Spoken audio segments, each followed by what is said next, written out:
Olá, eu me chamo Joana, sou uma mulher negra, tenho cabelos crespos e estou com uma blusa preta.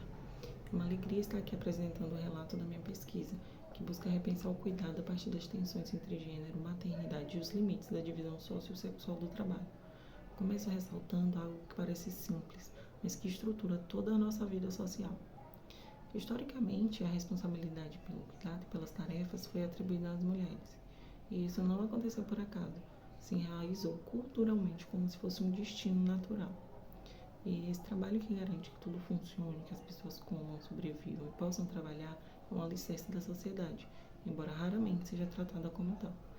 É importante percebermos que ao analisarmos essa realidade pela lente da interseccionalidade, fica evidente que essas desigualdades não afetam todas as mulheres da mesma forma.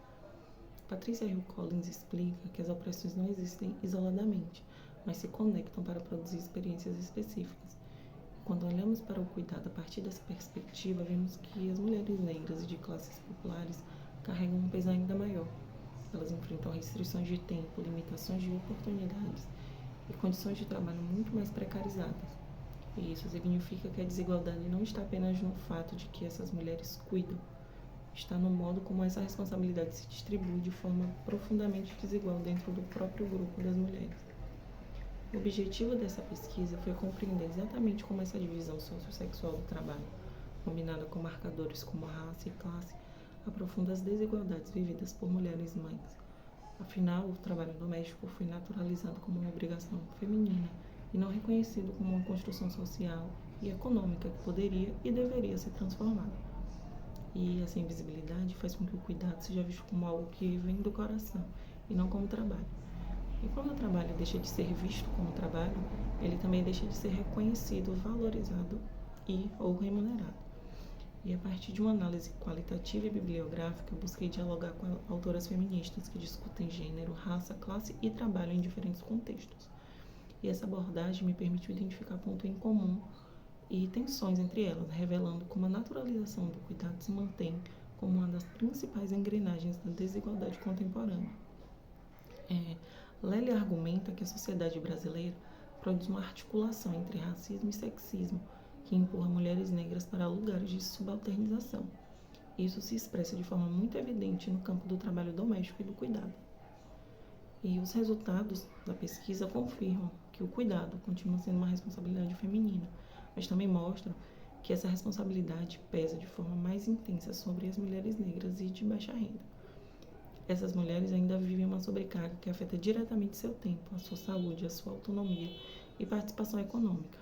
E o efeito disso é profundo, limita profissionalmente, restringe oportunidades educacionais e impacta até as possibilidades de lazer e descanso, algo que deveria ser básico.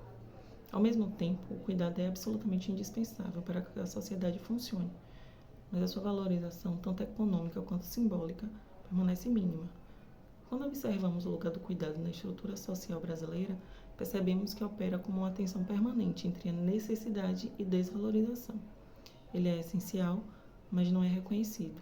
Sustenta a vida, mas não sustenta quem o realiza. E, ao mesmo tempo, a falta de políticas públicas adequadas faz com que esse peso continue recaindo sobre quem já está nas bordas do sistema. Patricia Hill Collins destaca que não basta reconhecer que essas desigualdades existem, é preciso transformar as estruturas que as produzem. Diante disso, eu chego à conclusão de que é preciso repensar profundamente o valor social do trabalho reprodutivo.